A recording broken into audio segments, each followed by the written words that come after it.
Good morning সবাইকে। সবাই চলে গেছে যে যার মতন কাজে, মেয়ের কলেজ, বড় অফিস। আমি আবার লেপের তলায় ঢুকে গেছিলাম। তো এইমাত্র শেফালিকে ফোন করলাম যে তোমরা কোথায়। ওই যে বৌদি আমরা স্নান করতে পারিনি সঙ্গমে, একদম অনেক দূরে গঙ্গা গিয়ে স্নান করেছে। আমি বলছি যে যেরমই হোক, যেরম করেছো তো চলে আসো এখন বাড়িতে, সবাই মানে ঠিকঠাক আছে তো। এটা জানলাম। কাল থেকে আমার মনটা খুব টেনশানে ছিল, ওরা যে গেছে কি অবস্থা না। তো এখন ফোনটা করার পর মনটা একটু শান্তি হলো। তবে যাবো এবার, ব্রেকফাস্ট বানাবো। এই একটু বসে বসে মোবাইল দেখছিলাম।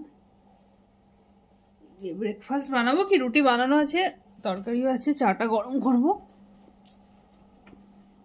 খাবো। ঘরে কাজ হয়নি এখনো বন্ধুরা, বিছানাপত্র সব ছড়িয়ে আছে, আগে খেয়ে নিই, করবো। ও আসলে পরে কি হয়, সব তাড়াহুড়ো পড়ে যায় আসার পরে, কারণ টাইমে আসে বলে তখন সব কিছু টাইমে করতে হয়। জানলা ফালনা পর্দা ফর্দা কিছু সরানো হয়নি, থাক জানলাটা পরে খুলবো।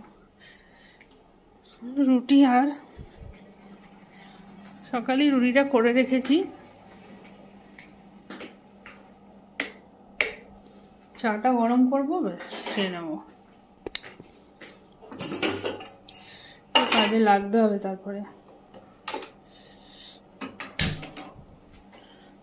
ব্রেকফাস্ট হয়ে গেছে সবার। ব্রেকফাস্টটা করে সমস্ত কাজগুলো গুটিয়ে পাটিয়ে নেবো। আজকেও কাঁচা আছে। আজকে একটু ওয়েদারটা ঠান্ডা ঠান্ডাও লাগছে। ঠান্ডাটা এবার সেরকম পড়েনি, সব জায়গাতেই পড়েনি, আমাদের নয়ডাতেও সেরকম ঠান্ডা পড়েনি।